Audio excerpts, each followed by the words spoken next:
Hello and welcome back. Thank you so much for joining me in this new episode of sort of myth-busting science and sustainability.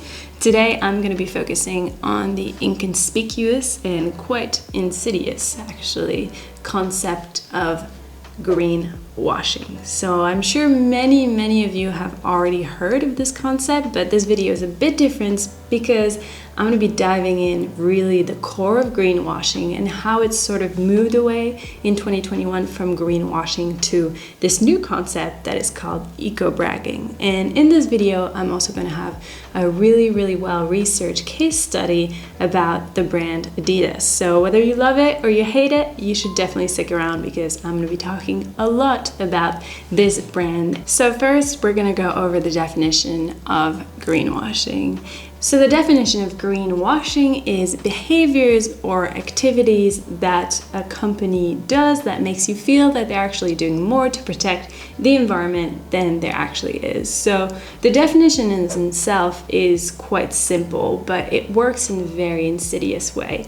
And we've all been sort of put in front of greenwashing without knowing it. One good example that is just very low in terms of communications is McDonald's. So you might or might not actually have noticed that a lot of the McDonald's, especially in Europe, have gone from having a red branding, so you had the yellow M with red around it, into a branding now that has the yellow M still, but around it is a forest green color. So a lot of the storefronts have actually completely changed their color line from red to green. And there's a reason for that. You know, it's not obviously for a company that's so huge and making so much money, everything is a very thought out decision. And the decision behind that obviously is that green is correlated with a lot more positive ideology. So it sort of reminds you of forests and natures and something that's good, like green signal when you're looking to cross the street, it's green, so you have to go. So it's just changing their branding into something that makes you think that they're more eco-friendly without saying necessarily we're more eco-friendly. Although McDonald's is also culprit of greenwashing when they sort of glorified their switching from plastic straws to paper straws, and oh my god, so much better, but you're still drinking out of this giant plastic cup. So the progression is extremely slim and nothing to actually really be proud of. But moving on from that, because we're not talking about McDonald's in this video, I do want to talk about buzzwords, because buzzwords is something that's very important in terms of greenwashing, and that's a way that companies and brands use greenwashing while still being in the legal, while still being completely legit and legal. And so there's a couple of buzzwords that it's important to look out for. For example, the buzzword natural. Natural isn't legally regulated, so there are no laws or governmental decrees that sort of impose you to have a certain standard in order to use that word. Anyone can print the word natural, slap it on the packaging, and sell it to you. Natural means everything and absolutely nothing. The same goes with biodegradable. So biodegradable is this buzzword that actually means nothing and is not regulated. Literally everything in the world is technically biodegradable if you wait thousands and thousands of years. But here we're seeing an example of something that you can again slap on a package and not have any liability towards it. It could not even be compostable for all you know. Unfortunately, eco-friendly is also a word that falls into that basket. Eco-friendliness goes a lot deeper than just a simple word on a package. There's ethics that go behind it, or there should be. But again, it's a buzzword that you should be careful about. So when you see it on a package, you should actually check if there's legit certifications to back up the fact that brands are pretending to be eco-friendly. Last one is sustainable. Once again, this term is not regulated and there's no liability behind it. So I know it can be kind of terrifying to get this information, and I definitely was a bit terrified when I first got it because I thought, okay, if all these words are unregulated, then people are just printing stuff on the packaging that I'm trusting, but actually doesn't mean anything. And It's true. That's just the way it is. There's a lot of responsibility that falls on the consumers nowadays to do all the work and have to check the certifications and have a lot of critical thinking when we're making purchase decisions. And it's unfair, and I think that's why it's important for us to really challenge brands when they're using specific words, especially words that pertain to sort of the environmental realm of things. This might also be a perfect time to invite you to like this video and leave a little comment and subscribe if you feel so inclined. I appreciate that so much. So now that you know about these buzzwords, I'm going to move on and give you a couple case examples. Oh shit! I was just drying my bees wrap on the balcony and it flew away. And I live on the second floor, so I'm gonna go retrieve mission for my beeswax, and I will be back in just a second. All right, crisis averted. Bees wrap is all good. But I was saying we're gonna go through a couple of case studies of greenwashing, and then we'll move into understanding how greenwashing actually has changed in 2021 and how businesses and brands are using other tactics to convince us that their products are a lot more sustainable than they actually are. So a couple of examples. The first one is about H&M and their recycling schemes. So they introduced a recycling scheme where you could take back your old textiles to their stores and have them recycled. But a study actually has shown that it would take H&M about 12 years to just use 1,000 tons of clothing waste. And the majority of the waste that gets recycled by H&M is actually shipped to developing countries where it cannot be processed. And meanwhile, H&M convincing us they're doing the best thing on earth by having this sort of recycling program, they are still producing the same volume of new clothes in a matter of days. So, I mean, the fast fashion industry has very little to back itself in terms of sustainability. Moving on for that one, I want to talk about L'Oreal and their vegan hair care. So they actually mislabeled products completely and deemed them as vegan friendly, although they're still testing on animals. So yeah, that's definitely greenwashing. Calling something vegan friendly that actually gets tested on animals. Again, another example that goes along the lines of mislabeling. It's Walmart in that case that mislabeled product and said they were biodegradable when in fact, and compostable when in fact they weren't. And actually in 2017, they had to pay $875,000 in civil penalties for these lies. So this in a way is a sort of success story because yes, they were greenwashing and they were lying to their customers, but in that case they actually had to pay some fees. But let's be honest, what is $875,000 for Walmart? Not that much. Now I want to focus on how that tactic is changing. So more and more brands are getting called out for greenwashing, and usually rightfully so. And so brands have started thinking, okay, we want to be more eco-friendly, not because necessarily we actually care about the planet, but more often because our consumers care about the planet and we want to sell more to them. So yeah, they're trying to change the way that they market things to people. So today we are seeing a sort of new way of communication in that I would call eco-bragging. So I'm going to read the definition because I want to make sure to get that right. Eco-bragging aims to designate the small actions that are too heavily mediatized or highlighted by companies otherwise unbothered by climate and pollution emergency.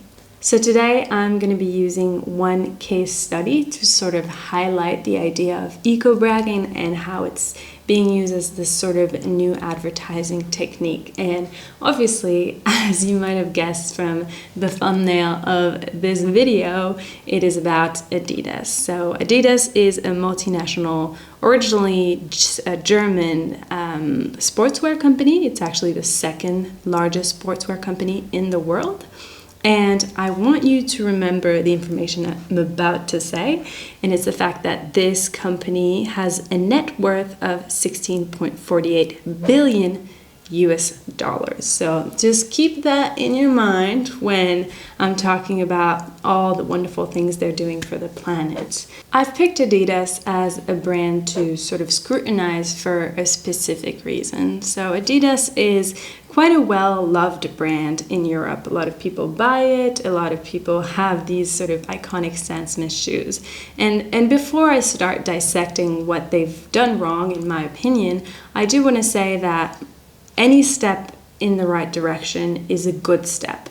And I don't want to shame anyone or any brand for doing good. But what I do want to say is that I don't want brands to call themselves sustainable when they're not. I just want people to be honest with the profit that they make and how much they're actually giving to the environment. I want things to be put in perspective. And I think it's important for brands to just own up to the fact that maybe they're not doing as much as they could or as much as they should, seeing that we are living under a climate emergency. So a couple of years back, Adidas made everyone a promise. They promised that in 2021, they would be manufacturing shoes that are 100% recyclable. And that is not the first time that Adidas is making this sort of eco-friendly waves or eco-friendly noise. So I want to go through a bit of their history of how they put themselves as, or how they place themselves as a sustainable brand on the market of fast fashion and sportswear. In 2020, Adidas also boasts having produced 15 to 20 million pairs of shoes that have used recycled plastic waste from beaches and coastal regions with the Parley Foundation, but that is only 5% of the 400 million shoes they produce on a yearly basis. And, if you put into account the fact that these shoes are going to be made out of plastic and they're going to be really, really expensive, 200 to 300 euros, it feels like this project, again, is more intended towards communication than actually caring about the planet.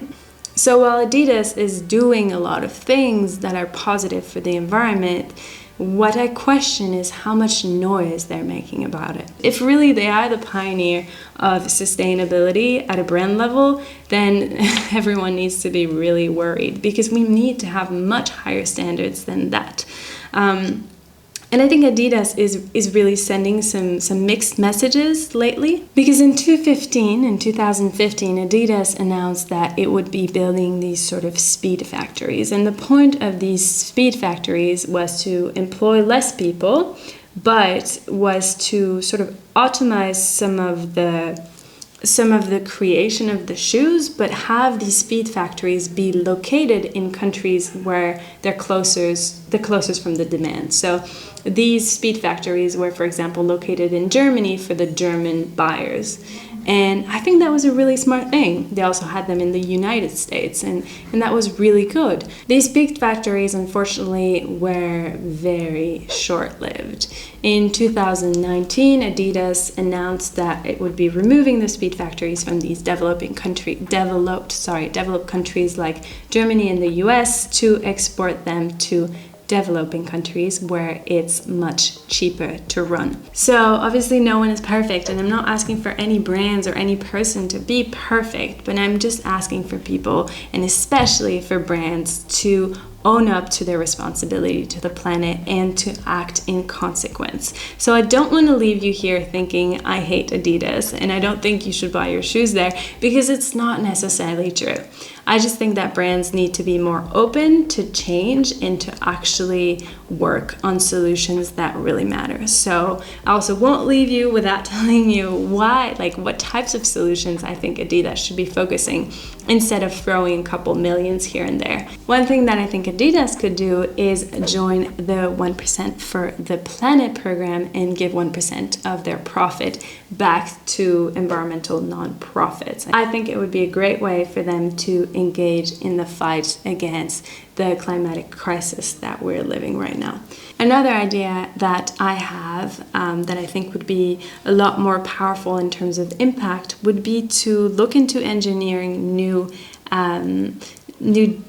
how do you call it? Washing machine, that's it, washing machine filters.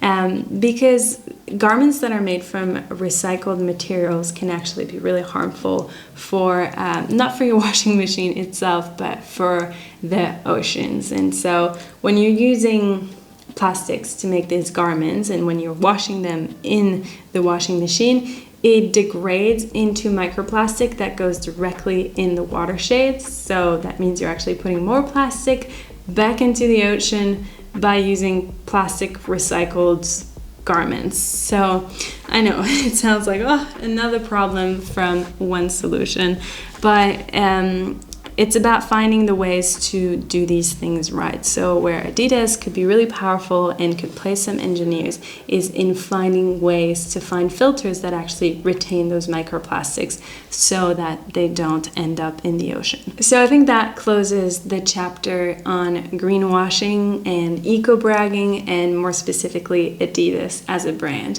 Again, I think it's important to keep my message clear. I'm not trying to bring down anyone or bring down any brand.